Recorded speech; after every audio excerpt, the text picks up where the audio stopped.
Okay, good morning, Miss Baudier's class. It's Mrs. Cavalier. So I seem to have double booked myself this morning, so I'm making you a little video about what you're going to be doing in the library today. And so, hold on, let me just switch it to student so it looks the way you see it. There we go. Okay, so you're in the library today because you're going to be doing some research on your historical speech, and you're going to be writing about some sort of aspect of the Holocaust. And so if you log on to your computers and go to my Moodle page, which you should be registered on already, but if not, you can always search courses for HS Library and then re-enroll yourself in my course. And then you will be on this page, which should look familiar to you from last year. So what you're going to want to do is you're going to want to scroll down to topic 6, which is our Holocaust research topic.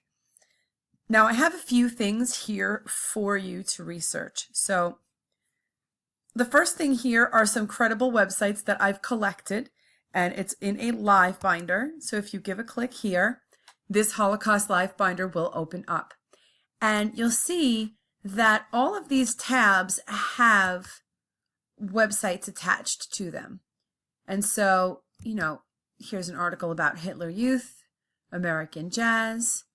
Here's an article on displaced persons camps. All these different websites that I found over the amount of time I've been working on this project.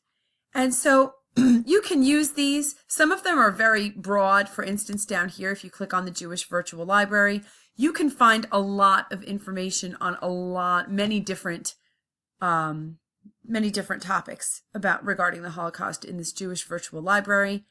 And the same thing with, I want to say, the Holocaust Chronicle might also. But what you want to do is you want to really play around in here.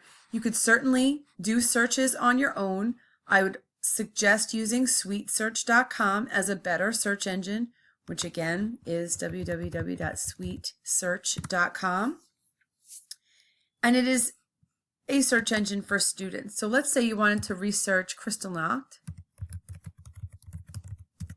You could type this in, and you'll see that it gives you, all of these articles have been checked by, teachers and professors and administrators and all kinds of educators.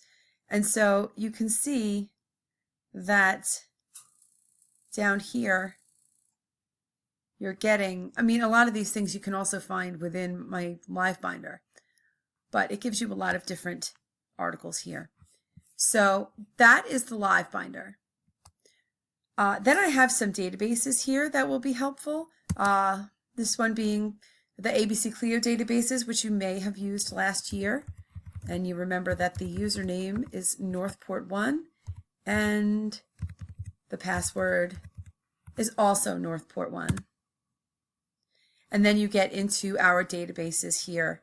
I would suggest using World History, the Modern Era for this. And again, let's say you wanted to research Kristallnacht. Excuse me, I've been sick for weeks here, so I sound a little rough. My apologies. So if I type in here, Kristallnacht, what you get, again, you get reference articles, you get photos, you get all kinds of stuff. So if you click on this reference article here, what you'll see is an article regarding Kristallnacht. Over here, you can stretch these and look into other things. Germany, the Holocaust, Socialist German Workers, Party, World War II. Whoa. And so, jumped. And again, you can use this. Now remember, if you're using Noodle Tools, which we did go over in the beginning of the year, and I'll certainly help you over the next couple of days with it as well. But you can look at the citation here, but remember that you will need to pop this into Noodle Tools. So you could use this as a source, as a as a, a template, but then you'll want to plug that into Noodle Tools on your own. So that's ABC Clio. Another place you can actually look, and I am going to, World History Collection is pretty good, JSTOR. And then you can also use, if you want, if you scroll on up to topic 1, you can use things like Encyclopedia Britannica or World Book Online, if you're so inclined. Oh, you know what? I'm at home, and I don't know if I know the username and password. Hold on.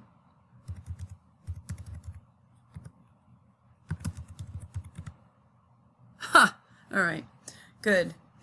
All right. So you could go to high school, obviously, and then you could do research through here as well. Again, whoever has Kristallnacht, I'm pretty much doing their paper. So you can click on in here, and it gives an article again. Okay. Not the longest, but it'll certainly do. And their citations are up here with this little check mark. However, you'll notice that it's not quite right because it's still in MLA. Oh no, it is. They've changed it to MLA 8. But again, you'll want to use this as a guide, but you'll want to plug that into Noodle Tools. Okay, I think that is what I wanted to show you. Again, if you want to go to Noodle Tools, you certainly can. A couple places you can find it. I believe I have it in topic 5. You just click down here in Noodle Tools. I had suggested you signed in with first name dot last name and the password that you use for everything. You'd click and sign in. And then obviously you would have no projects, or if you've worked on any projects. But over here you'd want to create a new project. And then you'd want to call your project title something, like let's say I'm working on Kristallnacht, right? My citation style is MLA. And I will suggest to you, although I have suggested advanced in the past, I'm going to suggest junior for now, and you could always change it later. And then you're going to want to click submit. And this is how you get to your sources, okay? It opens up to a dashboard page. But now all of your tabs, when it comes up, will be live. Okay? So here's your dashboard. I apologize, it's very small. But you want to click here on sources, and this is where you want to add those citations. Okay, so for instance, you would click here. If you're using a database, you'd click on database. If you're using a website, you'd click on website. And then you'd want to really look at the sources, and you'd want to add them. Okay? I'll be here to help you with all of this. I apologize for double booking myself, and I will see you in a little while. I hope this was helpful. Log on to what you need to log on to, and I will be there to assist shortly. All right. Good luck.